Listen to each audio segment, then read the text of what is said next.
Speaking of equipment, this video is proudly sponsored by Brunt, the brand bringing you high performance work gear at honest prices. You see, not only do they sell a variety of high quality work apparel designed with you in mind, but they also offer rugged pairs of work boots like the ones I have here, the Destasio.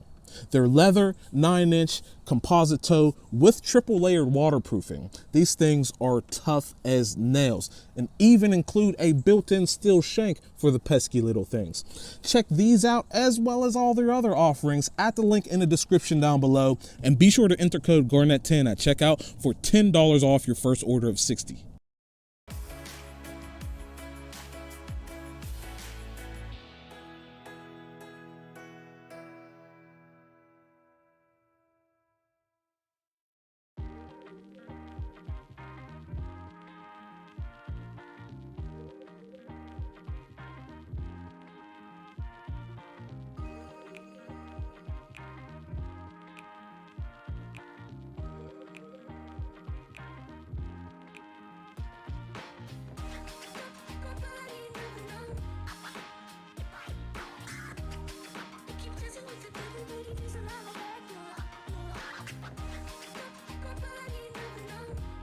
Speaking of equipment, this video is proudly sponsored by Brunt, the brand bringing you high performance work gear at honest prices. You see, not only do they sell a variety of high quality work apparel designed with you in mind, but they also offer rugged pairs of work boots like the ones I have here, the Destasio. They're leather, 9-inch composite toe with triple layered waterproofing.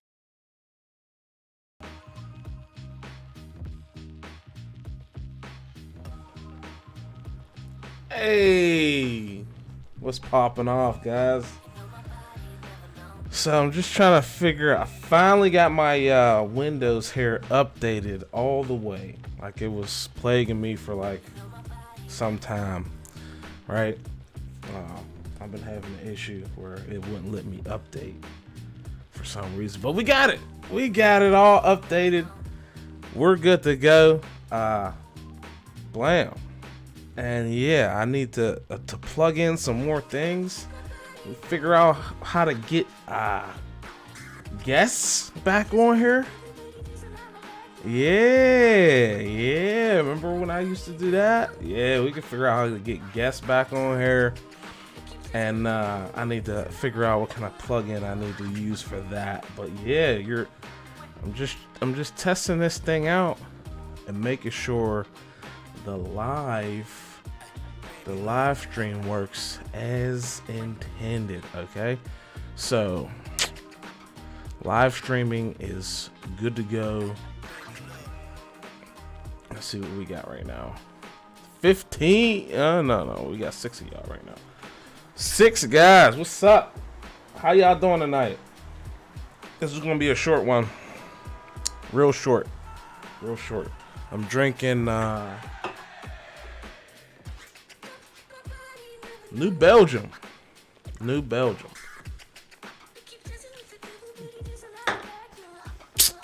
But anymore, man. I swear, guys. I swear. I had to tell my dispatcher today, they're gonna have to call me Rework Ren, because all I do is rework. They just keep throwing it at me. Doing a daily wrench pulling grind. So will you pull wrenches on? Will you pull wrenches on, Frank?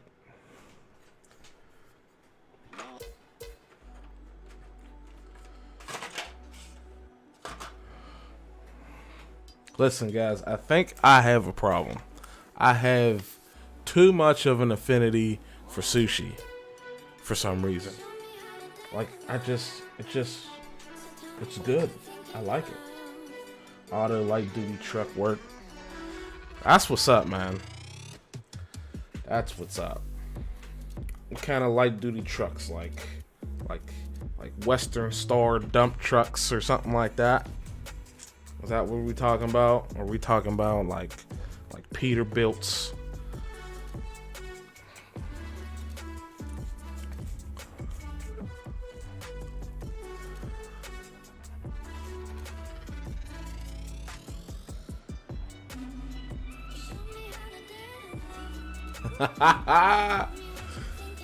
Oh, my man says he like his fish deep fried. See, any of the deep fried stuff, like, I know I'm black and all, but like, I don't even like deep fried chicken no more. I swear, it's got to a point where it's like, I eat it and it feels so heavy on my stomach, and I get bloated. So I've gone towards the lighter things, the lighter fare options in my eating habits.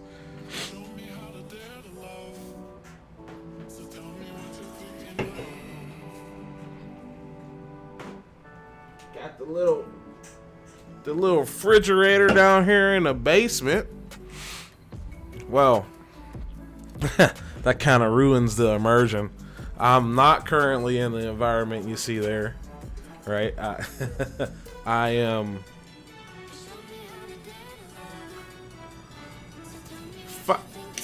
bro, I ain't never had nothing deep fried in lard. I'm from Pittsburgh. We don't do that. I've never had it like that. And the further south I've probably gone is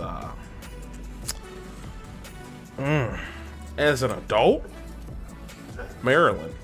That's the furthest south I've gone. You know what I'm saying? I mean, as a child, we went on vacation to like Virginia Beach and stuff like that. But like, I've never even gone, you know, down south. The way they do it like that.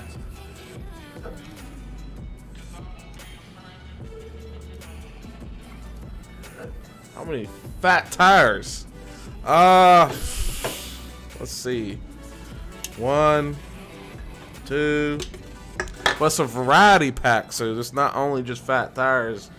There's triple, and Juice Force. So that's like,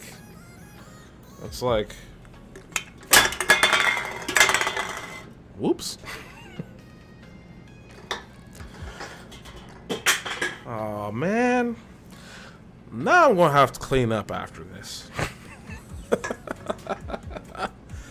Oh man.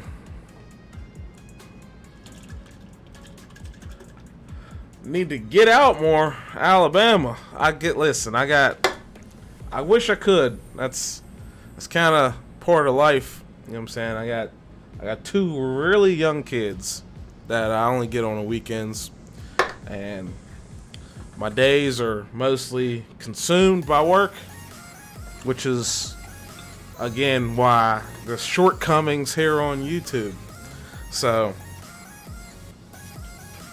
actually, funny story about that is that I think if I think about it long and hard enough, it was my previous employer who discouraged me from making the YouTube videos in the first place. So I've been contemplating making this video, and there's a certain way I gotta do it, but I could do it, you know what I'm saying, about my previous employer and what they did and how they did me wrong. But I've been contemplating making that video. But yeah, it was kind of them who discouraged me from, you know, making videos in the first place in a kind of backhanded sort of kind of way. But yeah, that's nah, Mongo, not that kind. It's kind of telling, you know, when a lot of your work orders end up having previous people on the work order before you. It's not always the same people neither. It's just, I don't know why. That just, it might be a virtue of, you know, being experienced with multiple brands, and just like I'm kind of building a reputation of like working on all of, because I like had experience. Like when I worked at McConway, we had mostly Doosan, so there was like 20 something forklifts there, maybe even like 25ish. They were mostly Doosans, but like kind of like the newer Doosands, but like even there were even some of the older Doosands, which were like the Daewoo made Doosands. So like I had experience with those, so I get sent on Doosan calls. And we had a lot of we had like 4 or 5 Toyotas there as well. 7 series and then a bunch of 8 series. So then we also had like and in those Doosans there was like the GM 2.4s and the GM 3.0s, and then we had a Vortec Advance sweeper. And then over at Equipco, I got to learn a lot there. A lot there, thanks to you, Mongo. But, yeah, even at Equipco, after probably a certain individual, after a certain individual's disdain for my existence kind of went to the wayside, they started sending me on, you know, whatever, wherever, kind of like now. So I gained experience on power boss sweepers and like just all kind of stuff. Like, and that place,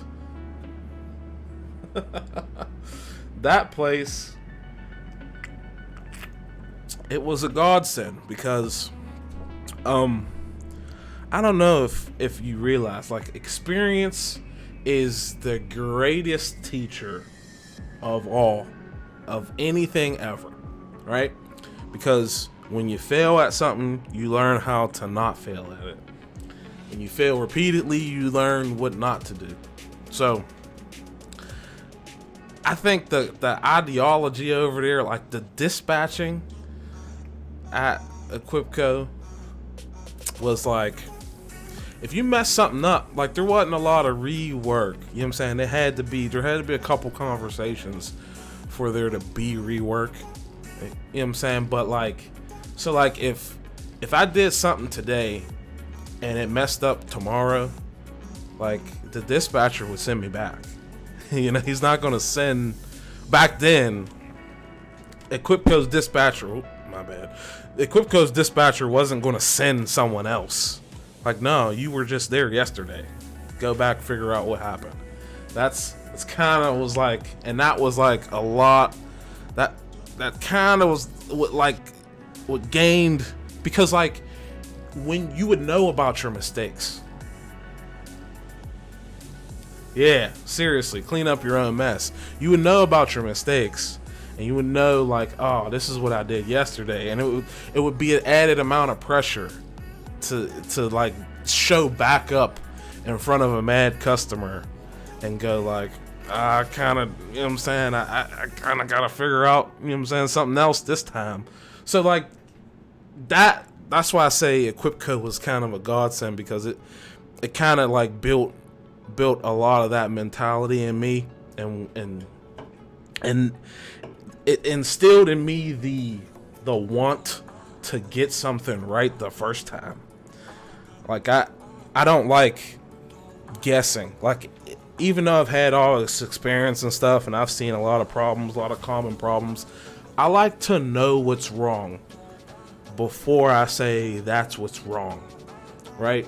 And sometimes, like maybe 10% of the time, that results in more labor, when I could have just said, hey, I know this is wrong every time. But like sometimes, most times, like you get to drilling down into what's actually wrong, you're like, yeah. So yeah, that's I kind of credit a lot of what I can do, or a lot of my capabilities, with the environment you see me sitting in, the shut down, now defunct Equipco Phillips Division Corporation LLC of a Heister dealership. And even today, someone asked me, what was the best forklift going, and from all the experience I had, I wouldn't say it's a Hyster.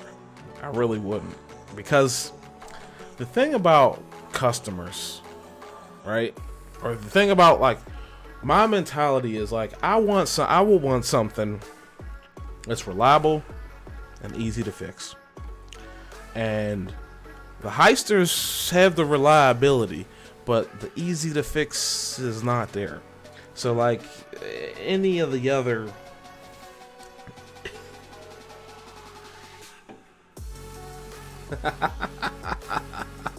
yeah, any of the other brands are more reliable and a lot easier to fix. Hysters are complicated.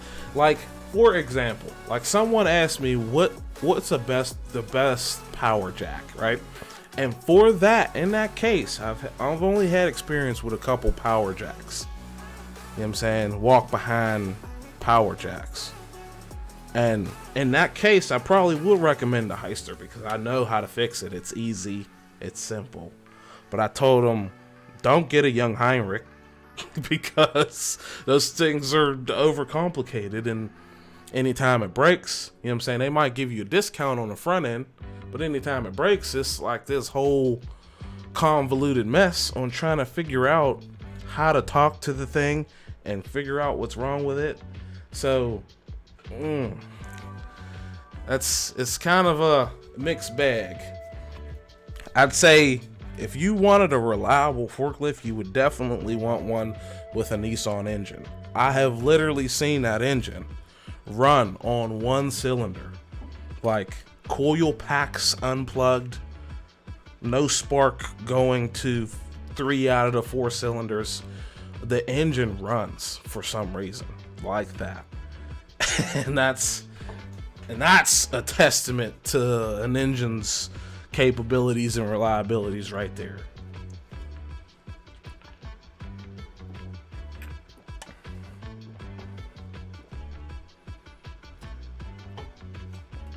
Yeah, you're right about that, but it's one of those things where, you know, you kind of that presents an issue where you have to have someone who's knowledgeable, well knowledgeable, as opposed to working on something with a system that's much easier, right? You get the same thing accomplished with a lot less headache. You know what I'm saying? You could still move a pallet without a complete CAN bus system, you know what I'm saying? that the Hysters use on their forklifts. It was, and yeah, trainers are definitely right. And I will say at Hyster was probably the best training I've ever had, because like this is a sentiment that anyone can take and go off in a world and be successful, is that you need to train yourself to, like, anytime you work for a brand or a dealer brand, you kind of need to know where to find the information, right? You don't need to remember the information. You don't need to remember that X or Y issue happen, or this is how this thing likes to tick. But the ability to be able to, like, blam, I can go here, look up this, blam, and now I have all of this available to me. That's the value in what I see.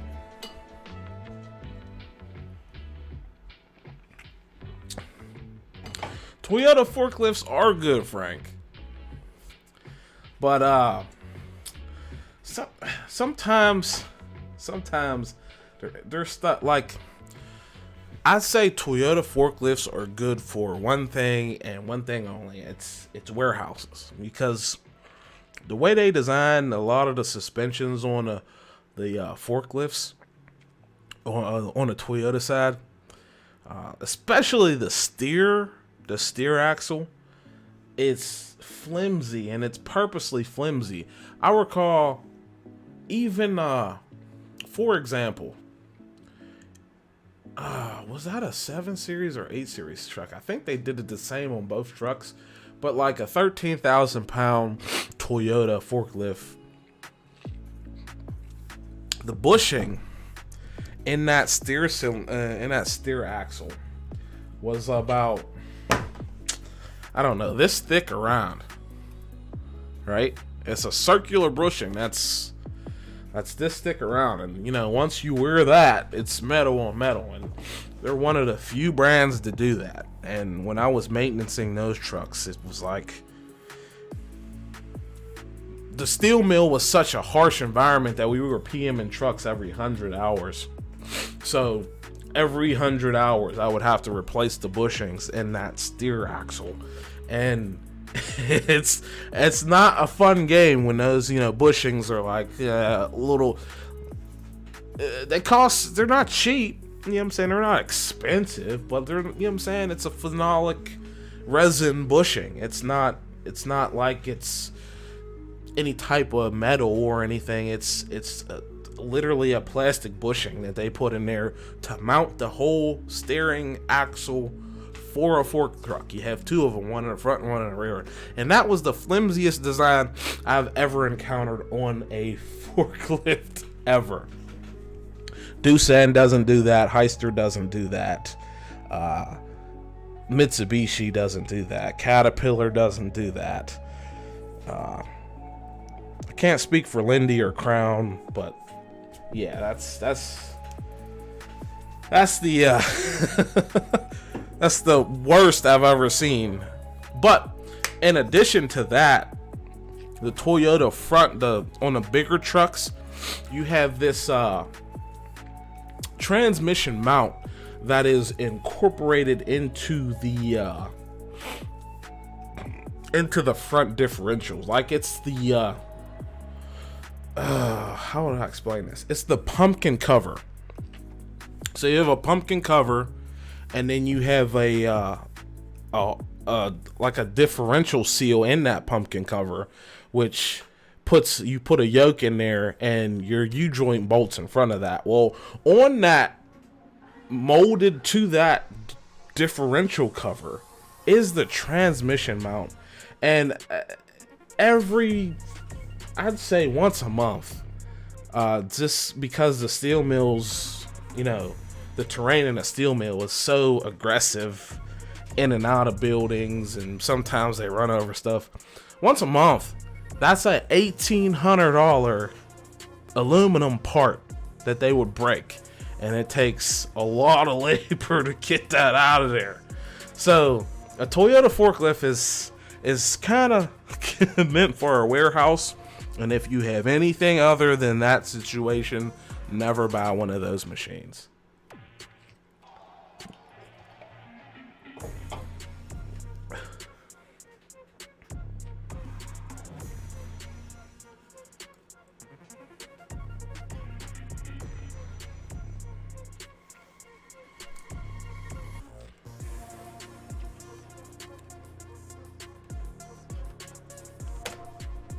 What's going on here?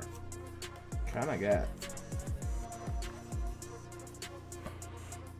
some schmutz here on my keyboard. Oh, that's when I dropped the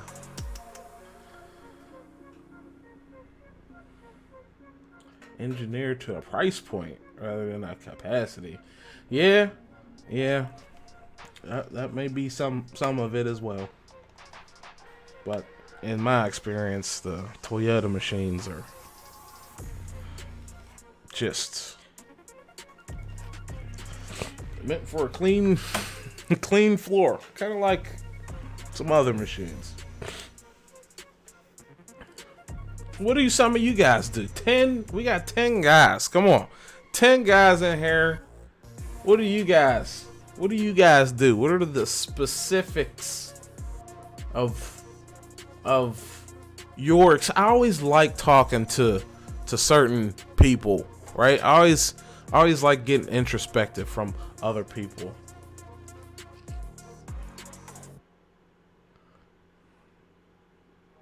Nah. See, I think my eyes always are like I can read. It looks like I'm squinting, but like sometimes I'm not. A lot of times it looks like I'm squinting, but I can see, like right now.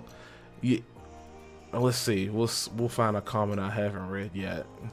You are the finisher, man. It's your superpower. Yeah, maybe it is my superpower, but like sometimes it looks like my eyes are closed, but I can clear. That's kind of my superpower too.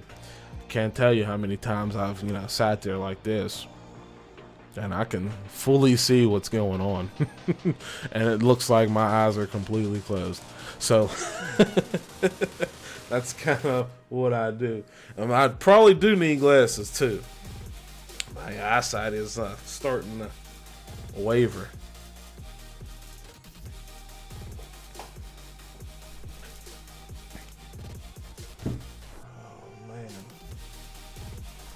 It's 11:11. Need to make a wish. I wish I didn't have to go to a steel mill tomorrow, but them's the breaks.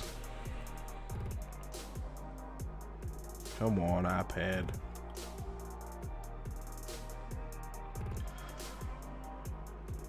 Ag equipment. What kind of ag equipment? Everyone does automotive. Like, me and Mongo are in the forklift world professionally, but Mongo does a lot of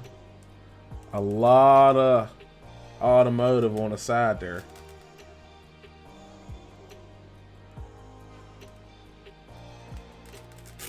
Well, appreciate you stopping by, country Mal. Appreciate it. Chuck half an hour travel on this guy's thing.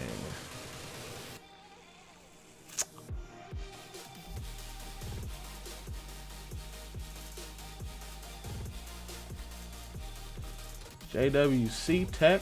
Any new tools? Plenty of new tools. Plenty of new tools.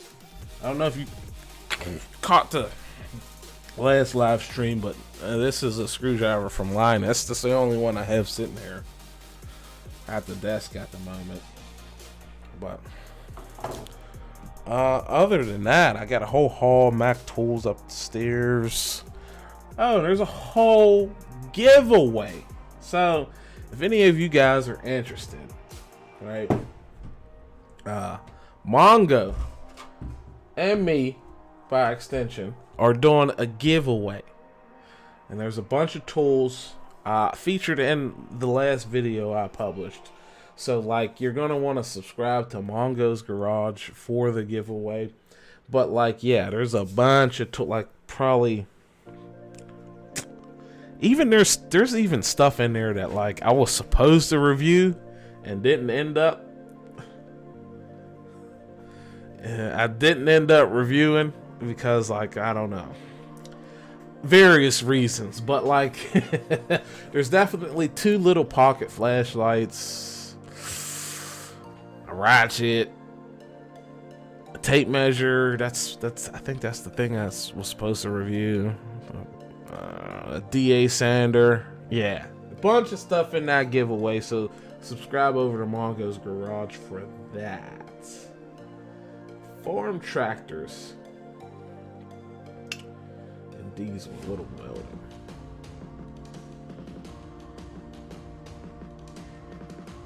Farm tractors. Anything like new? I was always interested. Like, I went to UNOH. It stands for the University of Northwestern Ohio, and there was always the guys in the agriculture building with the new technology. Automated. So is it like new stuff? I haven't met anyone. I know I kind of kept up with some of those contacts, but I don't really talk to them on a daily basis.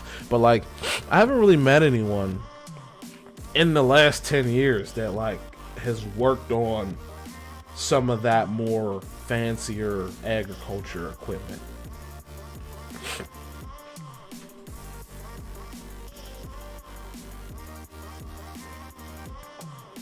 Funny story about the racers, Mongo.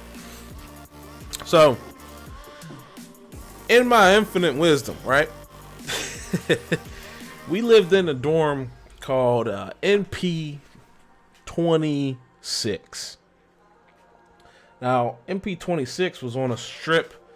It's off the main drag. You come through College Park, which is a section of one-story dormitories, and then once you get past that section, you get into the northern part, which is a purpose-built building, which is a all dormitory building.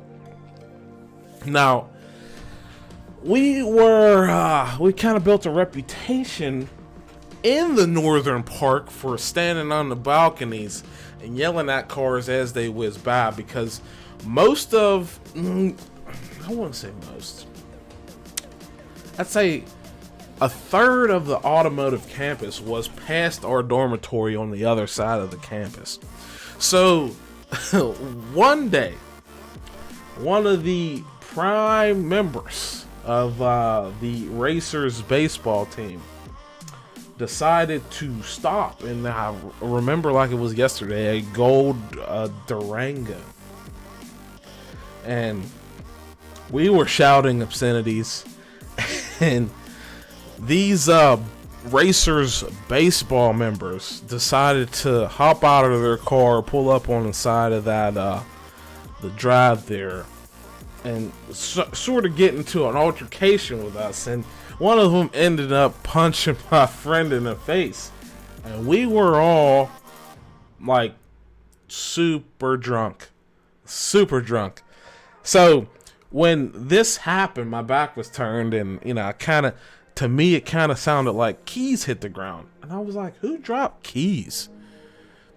I was looking around like, what just happened? And everyone's just like in shock. This is like probably like 6, 7, 8 people outside, all in shock, like.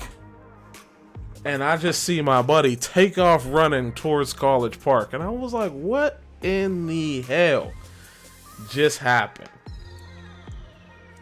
So yeah, that's the story I have about the Racers. The baseball. It was a guy from Texas and his buddy that, kind of ripped off his shirt and was like, come on, he was a real Irish looking fella, and he's like slapping his face. You could tell they were drunk as well. They probably had just came from Harry's, which is a popular bar across the street from a college. I think that's what it was called. But like, yeah, that's the one story I got about the Racers. We got in a pretty big altercation with the baseball team Racers.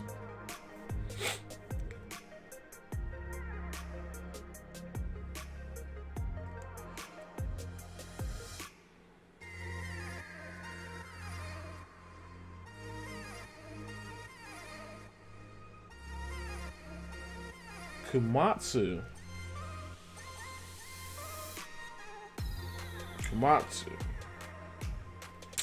Don't know that much about Komatsus.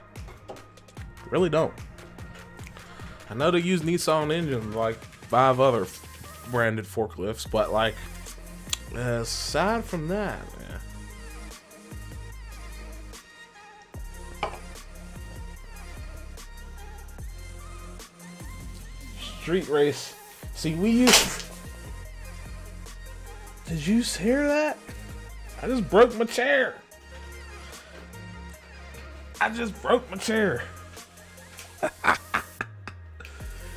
But we used to do like tug a truck out by the reservoir. I didn't have a car, so I had a Cadillac North Star with a head gasket problem. So I effectively didn't have a car while I was out there. I ended up fixing it, but it wasn't running when I left.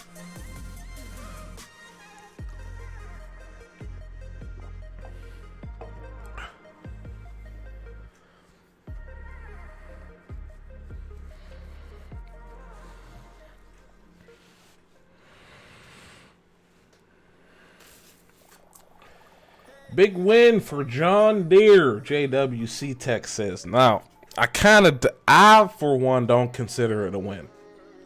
Here's why. I think John Deere kind of seen that, like,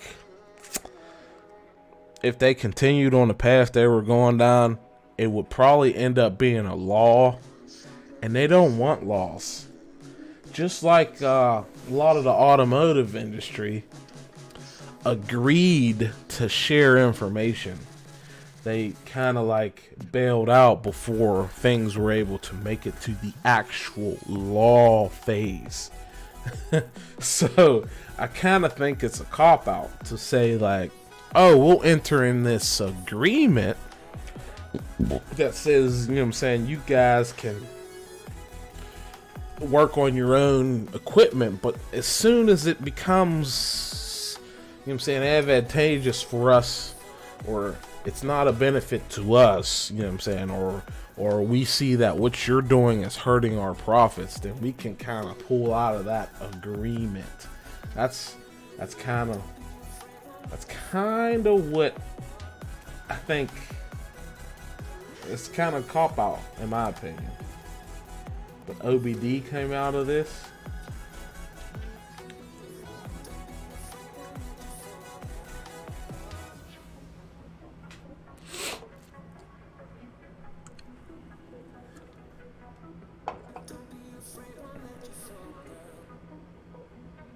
Yeah, because if it becomes law, then it's infinitely harder for them to fight and say that, like, oh no. Yeah, it's all in greed, corporate greed, right? Someone said to me one time that, like, the end goal of every corporation is to become a monopoly, and that kind of, after, and it kind of seemed weird to me, like, because you obviously have to acknowledge you have competition, and like recognize that, like, maybe some of the things from that competition does, or they do better than you, but like at the end of the day, if you look at some of the bigger corporations, I think that's kind of like the truth. They all want to be the sole provider. Like, look at, for example, Google and Apple. You know what I'm saying? They kind of want to dominate. Yeah.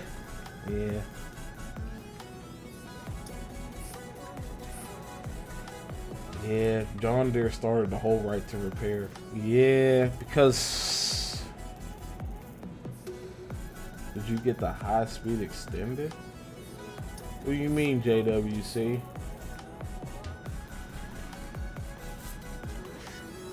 High speed extended? You mean a ratchet?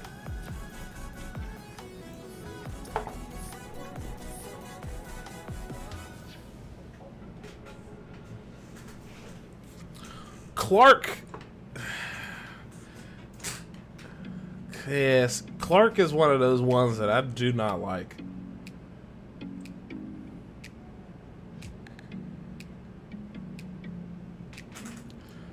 Got my... You didn't miss much, man. Not much.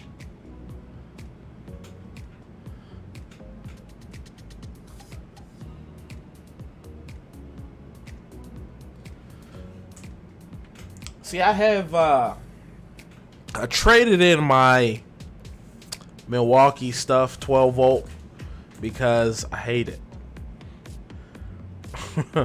I hate it. It's kind of a long story, but kind of like a bit of honesty that, like, if you look at some of the honest opinions or takes on some of the 12 volt stuff, you'll see that, like, everyone who gets extensive use out of the Milwaukees laments that the tabs on the batteries break, and like when you're kind of like impacting, like, for example, that M12 stubby impact, when you're impacting on something, the battery falls out constantly, and I got tired of, like, trying to stick a shim in the tool or wrap some tape. I don't want to do that. I don't want to do that at all. So like it got to be a point that where half of my batteries were falling out of my ratchets. Half of my batteries were cracked in half, falling apart. The stuff they made those batteries out of was complete and utter garbage, not meant for the tradesmen. But they didn't care. They just wanted you to buy another battery.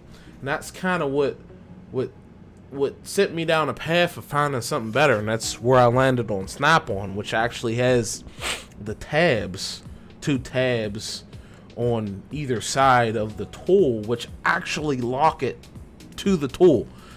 And that's a lot better in my book than, you know, impacting on something and halfway through your impact, your battery falls on the ground. I grew very tired of that.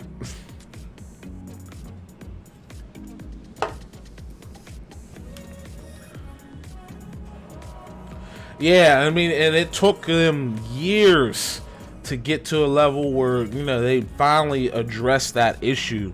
But I think that from a business standpoint, they probably made so many of those batteries that, like, and warranting them, you could just send them in for warranty. If they had, like, I made a video on that. You can just send them in for warranty, and they will warranty it for sure. If it was in the period, they don't care.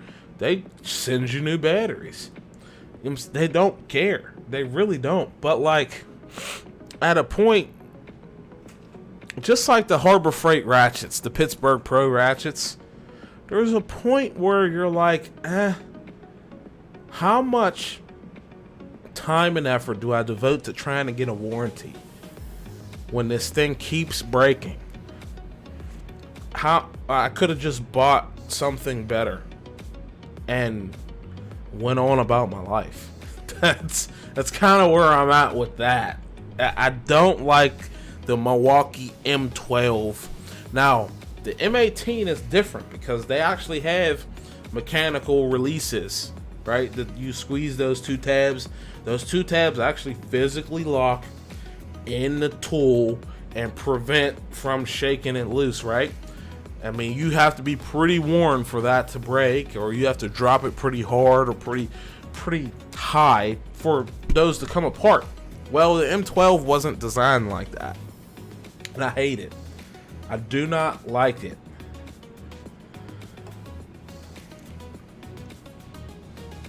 Yeah, but what I'm saying is, JWC, is that, like, if you have to keep doing it, how much of that effort is worth you just seeking out a different product?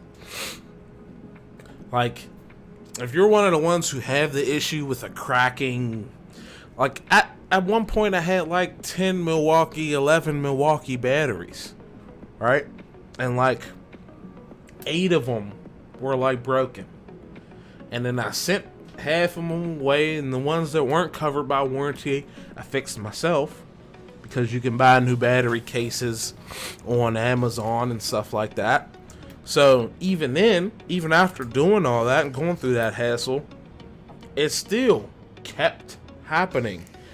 And when you kind of need something reliable when you're out, and maybe it was exasperated by, you know, where the environment I keep my tools in. So my tools stay in, or most of my working tools stay in my service van, and they're in the elements. You know, if it could be 50 degrees out, and inevitably inside the service van it's going to be 50 degrees, or the temperature could drop like 30-40 degrees overnight.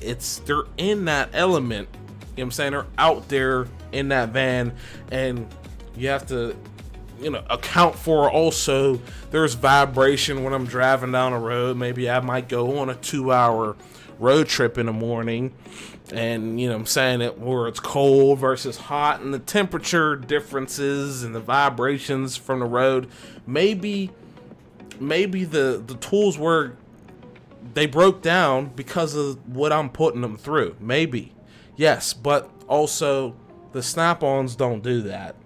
They physically clip to the side of the tool and I don't have to worry about it.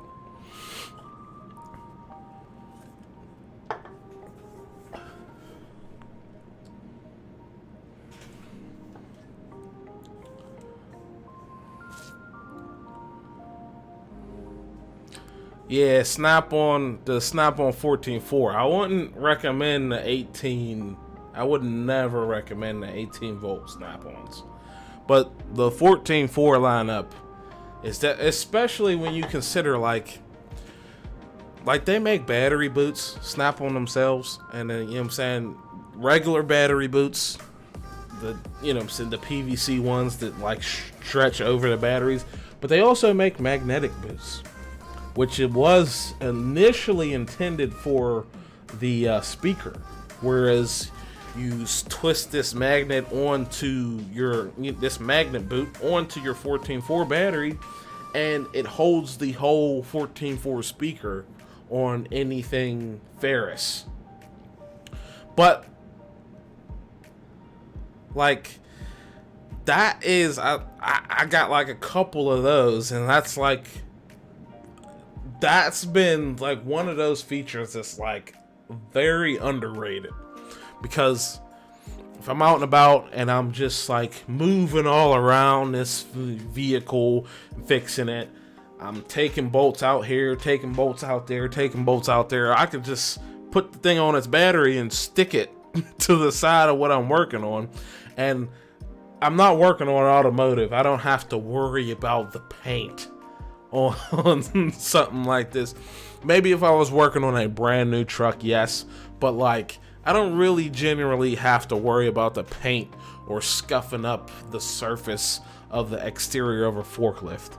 That's not really a thing I have to worry about. So anytime I have to take apart any dashes or any extensive amount of things, that magnet on the bottom of the 14.4 has been really a godsend. Mongo, I don't really have a favorite overall tool brand, right? They all kind of offer something. They all kind of have their advantage.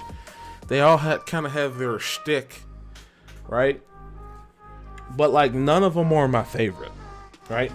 I could tell you more easily what I dislike about each than I could tell you which one's my favorite. Like, for example, Snap-on pricing. Your pricing does not have to be that high. It's ridiculous, the pricing that they set on some of their things.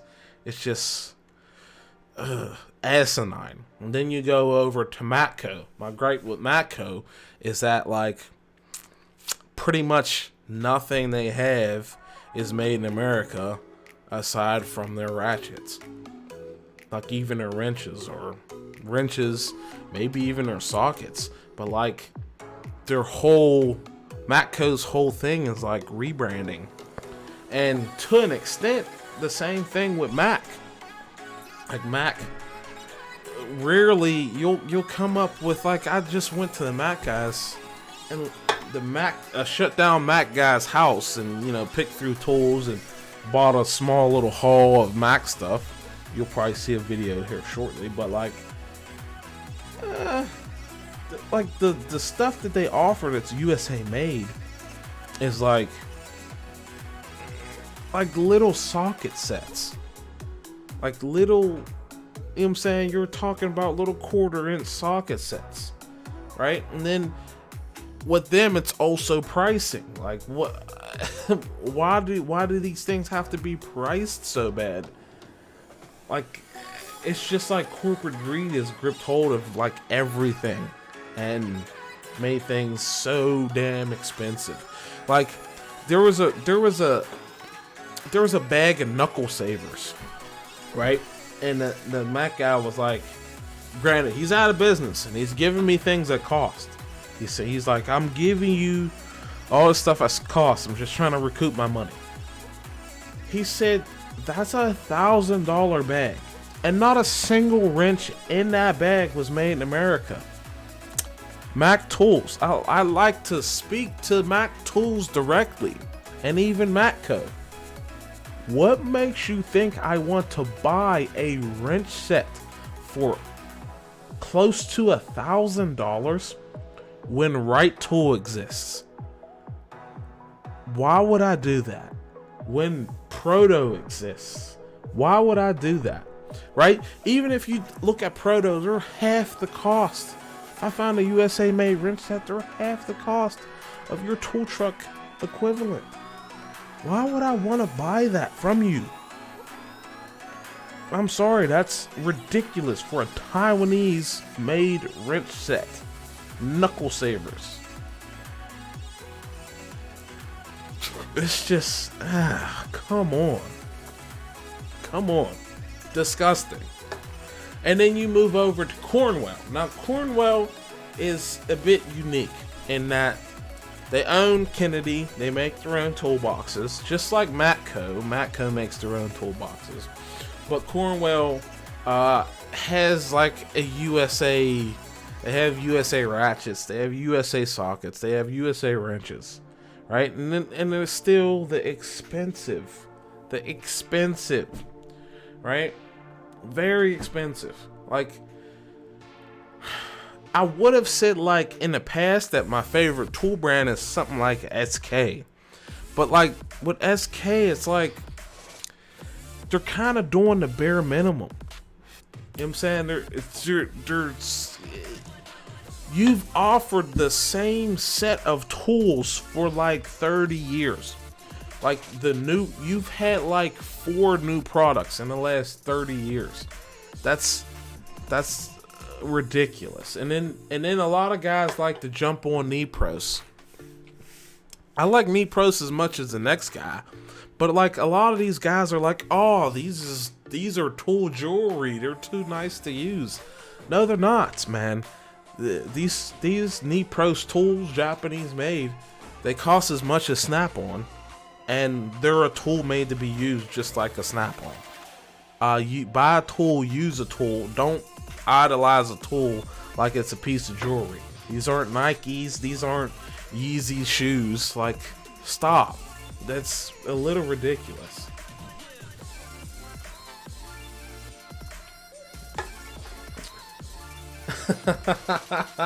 Cornwell ratchets. I actually dislike Cornwell ratchets, but they are American made. And the funny thing about Cornwell is that they will take like American made tools and put them in a case, right? And like with other Taiwan, like they'll take a kit like you might expect to see from like Sunex, right? And they'll take that kit and it'd be all Taiwanese sockets, and they'll just like plop a USA made ratchet in there. You know what I'm saying?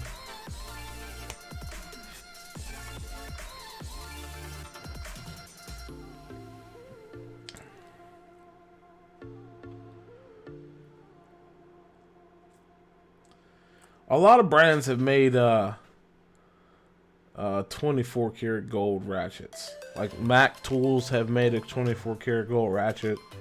Snap-on, I think, yeah, Snap-on has, as well as Icon. Yeah.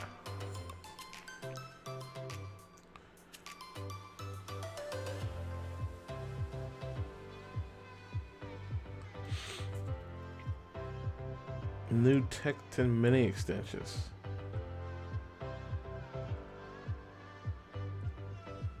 Gold hammer.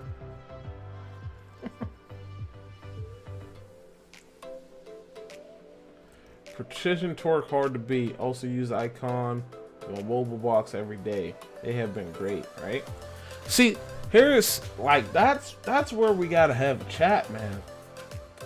Like Mac's knuckle saver, it's a wrench, right? It was a set of wrenches. It wasn't even like they had any anti-slip in the open end or any of that.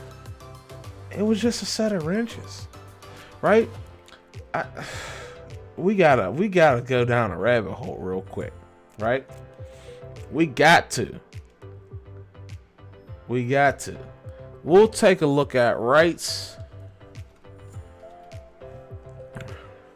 Actually, we'll do this. HJ, we'll go to HJE. This is one of their retailers, because Wright, come on, keyboard. There it is, right there. This is one of the retailers where they sell, you know, Wright sells to retailers pretty much. And we'll jump on here.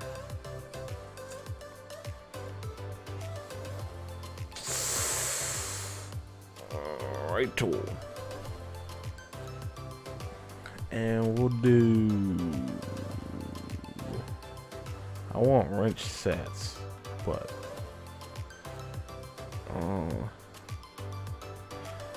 we will sort by a price. And can we do, oof, wow.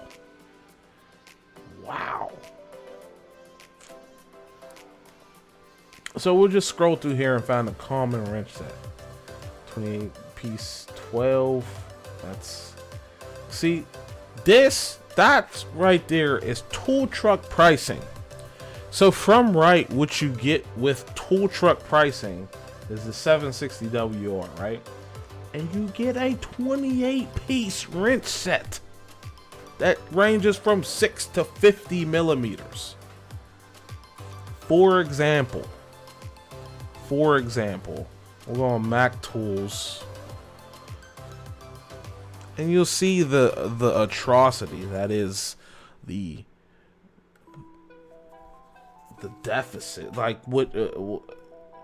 I don't understand how they justify any of this. Sweet Mac, you make me scroll down a page to select a category. That's appropriate, right? Combination wrench sets. See, those are Taiwanese. These are Taiwanese, right? There's their 15-piece knuckle saver, $500. Is there even a USA made option?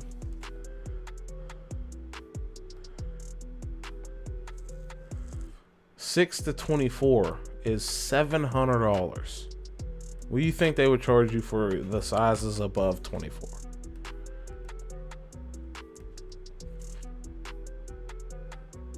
$18 piece. Is this metric? No, that's SAE. Do we have a bigger set? Do we have a bigger set of metric?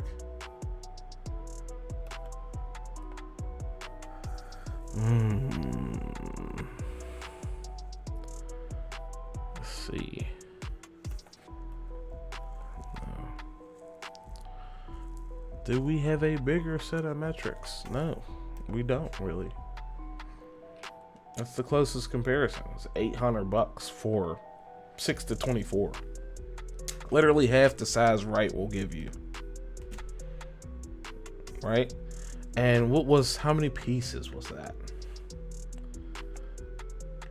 How many pieces was it? 18. So Wright Tools gives you 10 more wrenches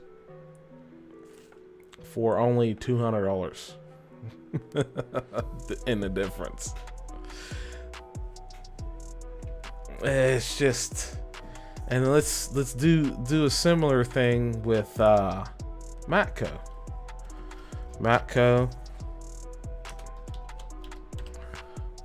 And that's not even, I didn't even find a US, like if this is USA made or not.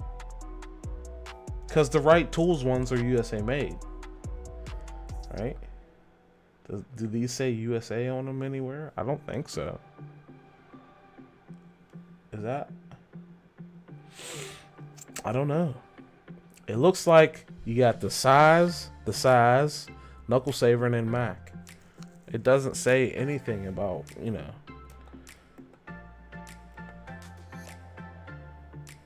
Yeah.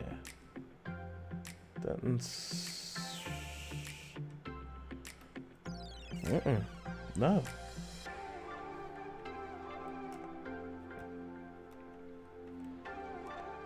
Absolutely not. But let's try to find here. Go back there. Let's do the Matco thing.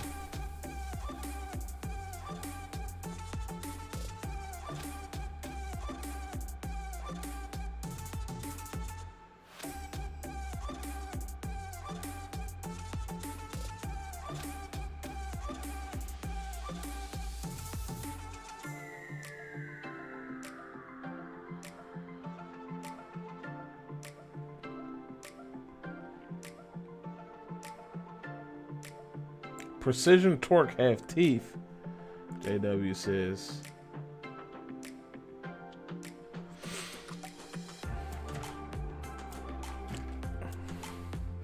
I was talking about the knuckle savers that he said was $1,000 at cost, which was ridiculous. He said he would discount them like to $700 or something. I was like, come on, man. Come on, man. Come on, man. What time is it? Almost 12. We're going to try to make this quick. Matco's website kind of sucks. Tool catalog. Let's see if we can find buy tools. Yeah, that's kind of what I want to do. Hand tools for sure. We'll do wrenches. The wrenches. And can we do combination wrenches? That was that right there. Yeah. Extra long standard. So Matco thinks thinks angle wrenches are standard wrenches for some reason. We'll click on the standard though. Standard. 13 piece. We need a high piece wrench set, like 18. Here's a 15 piece metric. Do we have more than that? Is there a more than that? Like an 18 piece? 15 piece metric. Can we sort by size? No, we can't do any sorting. Sweet. SAE metric. 13 piece. Where's the 15 piece? 14 piece. 15 piece combination wrench set. $400. That's for that. Let's find Wright's actual small set.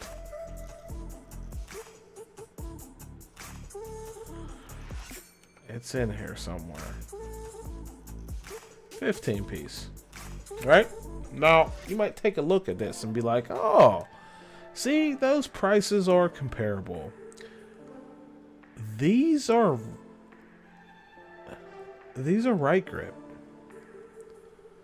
Is this right? No, that's not metric. We need to get metric. That's SAE. That's SAE. 18 piece metric. Look at that. 310. What's the 958 WR?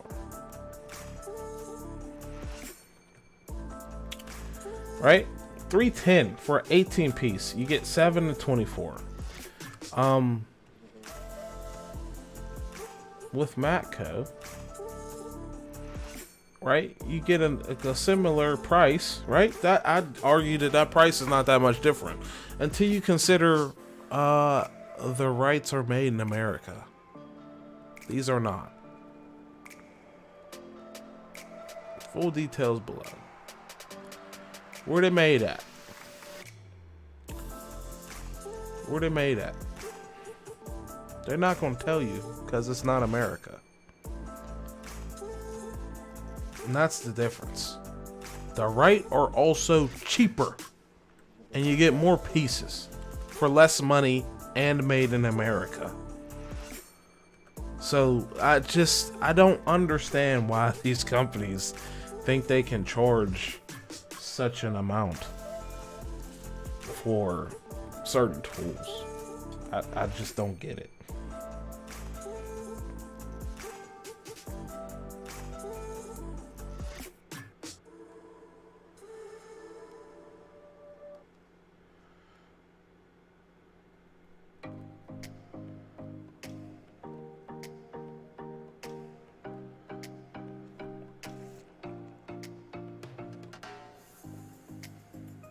Good night, my dude. Have a good one.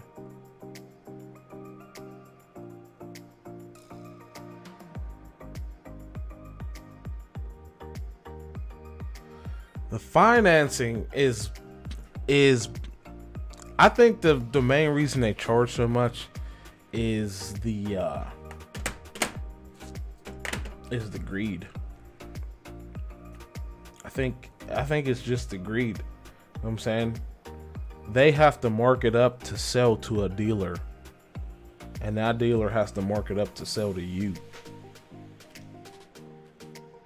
And then they have to maintain a consistent level of pricing when it comes to selling things online like this, right? They can't sell this for cheaper than an actual dealer can sell it. It's just, and that wasn't even a metric one for Mac. Didn't even realize that. Where's the metric set?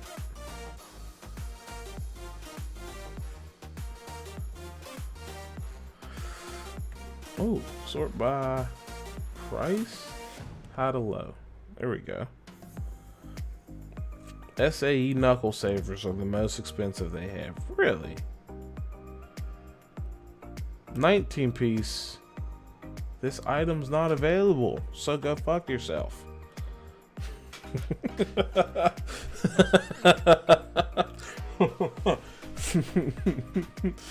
Yeah, you can yeah, ridiculous. 19 piece, $700, right? And you get the 18 piece from Wright for $300, right? Get a credit card and finance that yourself. I would never recommend someone buy wrenches from a tool truck, because it's like double what you should pay, right? The only thing, right? And here's where, like I said, when we're getting into favorites, and I say each brand has their benefits. Wright does not make a long wrench.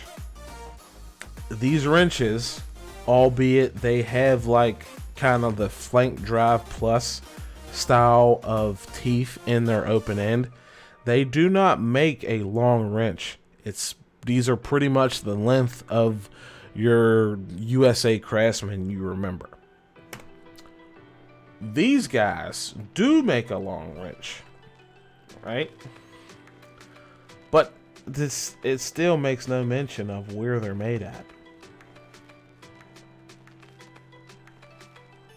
Because, a lot of people are getting away from that. There's the long SAE. Is there a long knuckle saver metric? There they are. But they're different. And that's kind of like Mac's thing. That's why I say I don't really have a favorite tool brand. Because, like, if you look at, I've only ever seen knuckle savers that, like, have the squared portion like these in SAE, right? When you switch over to like the long metric knuckle savers, they look different. Why are they not consistent? Mac kind of like falls short of the consistency. Like, I've never even seen these. I've never seen these in real life. Metric squared off knuckle savers. I've never seen those in real life. But here it says they exist, so they must.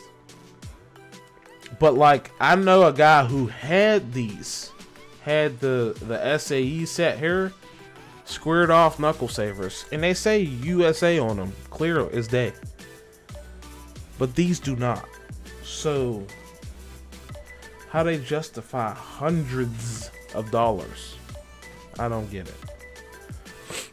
I really don't get it. And we're not even in Snap-on category right now because, like, you guys know that would be more than all of those other guys in all likelihood.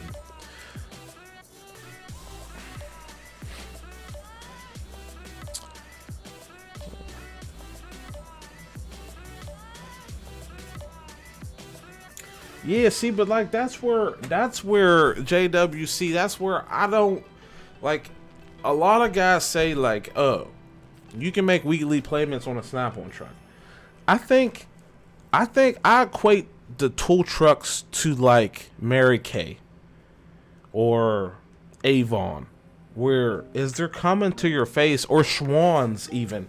They're coming to your face, and their prices are the way they are because they're offering that convenience, right? That's their main thing. They're offering that convenience. They're showing up to you and putting stuff in your face. But like, if you shop around, prices are not that bad. Like for a youngster, like you can get a shitty credit card and pay that same $40 a week on that credit card, and your interest rate's not going to be like Snap-on credit or like any of the credit that these companies are going to offer you. It's going to be less. So like, just get a credit card and like shop around instead of walking on a truck and dumping your money into something you really don't.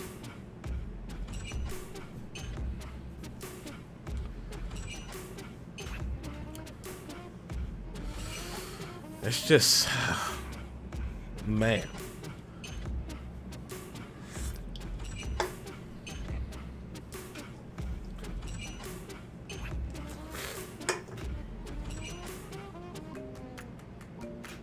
Yeah, hey Brandon, it's a whole explanation. So like, I don't produce as many videos as I used to, and a lot of other channels in the same space that I am, or producing more content than I am, and like, it's all ads. So like, immediately, like, if you look at from YouTube's point of view, like they're gonna preference someone who's like producing more content for them to monetize than someone who isn't. So like, since I've been kind of in the shadows, I kind of have to build that back and get back to, doing what I used to do. But I can do it. It's just a little bit of a grind. But that's why YouTube is going to not show, like, I can look at the data and it tells me, what percentage of you it shows each video to. And it's like 1%, 2%. And that's because I don't produce videos enough or do as much as I used to. So that would have to change. And once that starts, converting into more viewership, then, it'll start showing. Like, you would have to click the bell on my channel and like turn on all the notifications to see like everything I put out. But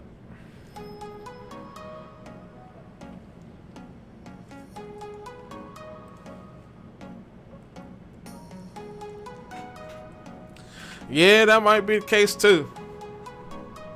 Yeah, that's pretty much in a nutshell. The algorithm doesn't really like me anymore. Like, I would have to put in some effort to get back in the algorithm graces. Yeah. So, like, I definitely put out new content, but it's like once or twice a month, and I need to ramp up that little production I got. But yeah, it's coming up on 12 o'clock. It's about to be a new day. It's 1/11/2023, guys, and it's about to be 1/12. So I'm gonna sign up off of here. I need to get some rest before I am catapulted into a sticky situation with the Kalmar tomorrow. So I bid you all adieu. Thank you for sticking around. Right? Thank you for coming to the Garnett live stream and checking out my live stream. Yeah, I'll see you guys in the next one. Thank you for watching. I really do appreciate it. Check out my links if you like, if you want. But I'm signing off here. Thank you guys for watching. I'll see you in the next one. Deuces. Now, I kind of have to hold this until I find the end screen. There it is. There it is. Deuces. See you in the next one. Peace.